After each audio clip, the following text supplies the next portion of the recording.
भजन नहीं करता है तो उसका परिणाम क्या होता है, उसको दंड मिलता है। माता देवहूति ने सब बातों को सुन लिया और कहा प्रभु अब मैं उस लायक नहीं हूं कि समाधि लगाऊं, योग की प्रक्रिया को करूं।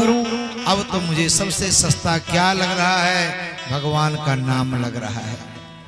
अहो बत सुपचतो गरीयान यज्जिह्वाग्रे वर्तते नाम तुभ्यम। जिन नाम का आश्रय लेकर के बड़े बड़े पापी भी तर जाते हैं।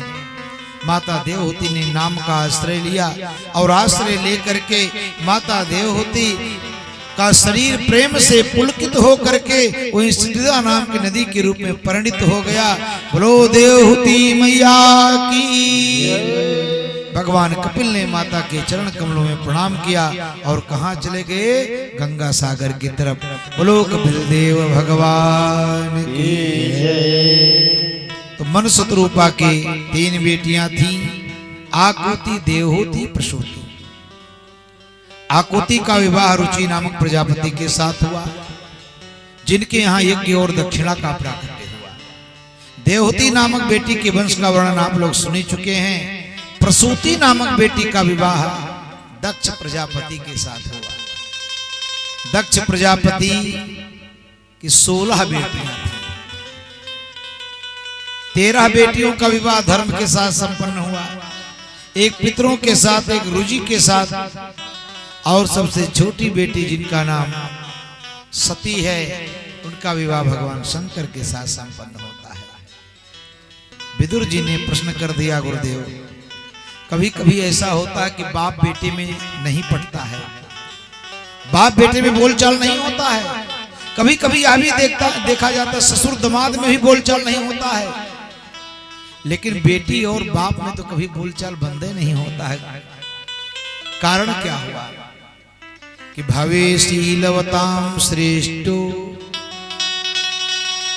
दक्षात् वत्सलः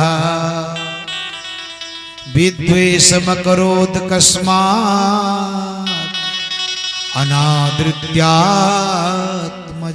सती।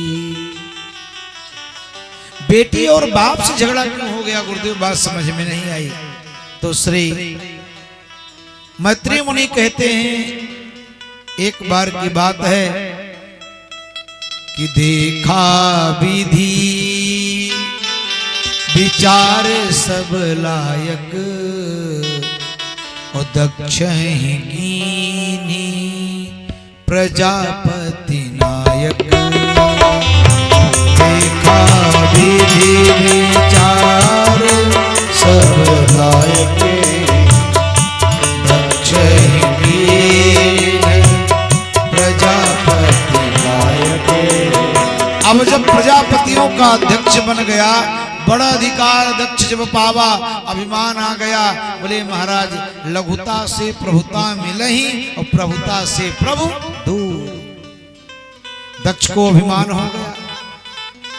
शपथ ग्रहण समारोह है, भगवान शंकर बैठे हुए हैं, विष्णु बैठे हुए हैं, माँ बैठे हुए हैं, सारे देवी देवता लोग हैं। आया तो भगवान शंकर तो अपने भजन में मस्त हैं, कुछ नहीं सम्मान किया, बल मस्त हैं, तो पता नहीं कौन आया कौन नहीं आया। माइक ले लिया, कहा यहाँ पर ऐसा व्यक्ति बैठा है जिसके बैठने से देवताओं की सभा का मान सम्मान घट जाता है। लोगों ने कहा कौन है भैया वो, कौन है? तो कहता ये बंदर की सी आंख वाला धक शंकर। श्री लोगों ने कहा कि जब बंदर की सी आंख वाला है तो काहे नहीं आप अपने बेटी का विवाह आपने क्यों कर दिया इनके साथ? तो बोले मैं कहा करने वाला था, तो ब्रह्मा जी ने कहने पर मैंने कर दिया। अरे बोले भूतों प्रेतों के साथ लगा महाराज नाम शनाम बोलने, नंदी से नहीं रहा गया। नंदी इस रास्ते पर चलते हैं, हरिहर निंदा सुने जे काना, हो ही पाप घोघात समाना। अगर आपके पास समर्थ हो तो उसका आप प्रतिकार करो, उसका जवाब दो, और अगर समर्थ नहीं है तो वहां से उठ करके चले जाओ।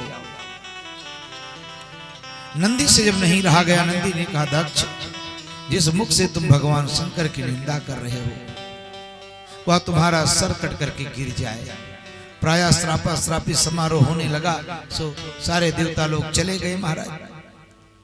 और इसी बीच एक घटना घटती है। एक बार भगवान शंकर के मन में कथा सुनने की इच्छा हुई।